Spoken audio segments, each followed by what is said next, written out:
Marcos capítulo 5. Y vinieron al otro lado del mar, a la provincia de los Gadarenos.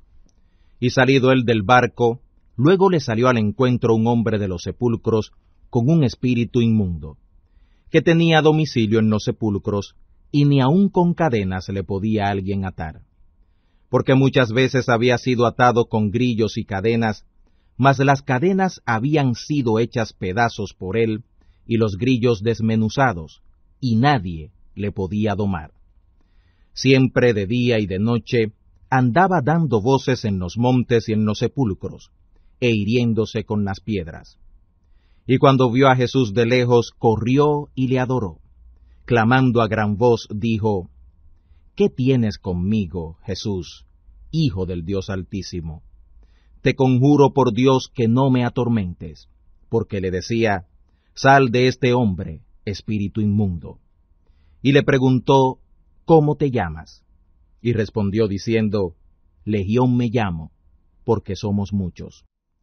Le rogaba mucho que no le enviara fuera de aquella provincia. Y estaba allí cerca de los montes una grande manada de puercos paciendo. Y le rogaron todos aquellos demonios, diciendo: Envíanos a los puercos para que entremos en ellos. Y luego Jesús se lo permitió. Y saliendo aquellos espíritus inmundos, entraron en los puercos, y la manada cayó por un despeñadero en el mar, los cuales eran como 2000, y en el mar se ahogaron. Los que apacentaban los puercos huyeron, y dieron aviso en la ciudad y en los campos, y salieron para ver qué era aquello que había acontecido. Y vienen a Jesús, y ven al que había sido atormentado del demonio, y que había tenido la legión, sentado y vestido, y en su juicio cabal, y tuvieron miedo. Y les contaron los que lo habían visto cómo había acontecido al que había tenido el demonio, y lo de los puercos. Y comenzaron a rogarle que se fuera de los términos de ellos. Y entrando él en el barco, le rogaba el que había sido fatigado del demonio para estar con él.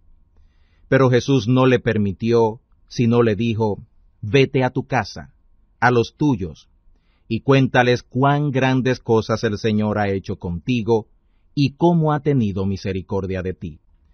Y se fue, y comenzó a publicar en Decápolis cuán grandes cosas Jesús había hecho con él, y todos se maravillaban. Pasando otra vez Jesús en un barco a la otra orilla, se juntó a él gran multitud, y estaba junto al mar. Y vino uno de los príncipes de la sinagoga llamado Jairo, y luego que le vio, se postró a sus pies, y le rogaba mucho, diciendo: Mi hija está a la muerte. Ven y pondrás las manos sobre ella, para que sea salva, y vivirá. Y fue con él, y le seguía gran multitud, y le apretaban. Y una mujer que estaba con flujo de sangre hace 12 años, y había sufrido mucho de muchos médicos, y había gastado todo lo que tenía, y nada había aprovechado, antes le iba peor, cuando oyó hablar de Jesús, vino por detrás entre la multitud, y tocó su vestido, porque decía: Si tocare tan solamente su vestido, seré salva. Luego, la fuente de su sangre se secó, y sintió en el cuerpo que era sana de aquel azote. Y luego Jesús, conociendo en sí mismo la virtud que había salido de él, volviéndose a la multitud, dijo: ¿Quién ha tocado mis vestidos? Le dijeron sus discípulos: ¿Ves que la multitud te aprieta y dices: ¿Quién me ha tocado? Y él miraba alrededor para ver a la que había hecho esto. Entonces la mujer, temiendo y temblando, sabiendo lo que en sí había sido hecho, vino y se postró delante de él, y le dijo toda la verdad. Él le dijo: Hija, tu fe te ha hecho salva. Ve en paz, y queda sana de tu azote.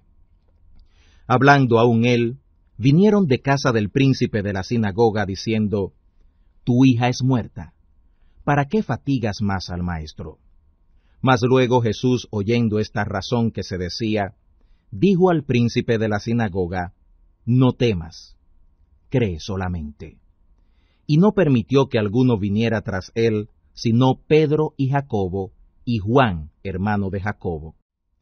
Y llegaron a la casa del príncipe de la sinagoga, y vio el alboroto, los que lloraban y gemían mucho. Y entrando les dice, ¿por qué alborotáis y lloráis? La muchacha no está muerta, sino duerme. Y hacían burla de él. Mas él, echados fuera todos, toma al padre y a la madre de la muchacha, y a los que estaban con él, y entra donde la muchacha estaba. Y tomando la mano de la muchacha le dice, Talita cumi, que es, si lo interpretares, muchacha, a ti te digo, levántate. Y luego la muchacha se levantó, y andaba, porque era de 12 años, y se espantaron de grande espanto. Mas él les mandó mucho que nadie lo supiera, y dijo que le dieran de comer. Marcos capítulo 5. Y vinieron al otro lado del mar a la provincia de los Gadarenos. Y salido él del barco, luego le salió al encuentro un hombre de los sepulcros con un espíritu inmundo, que tenía domicilio en los sepulcros, y ni aun con cadenas le podía alguien atar. Porque muchas veces había sido atado con grillos y cadenas, mas las cadenas habían sido hechas pedazos por él.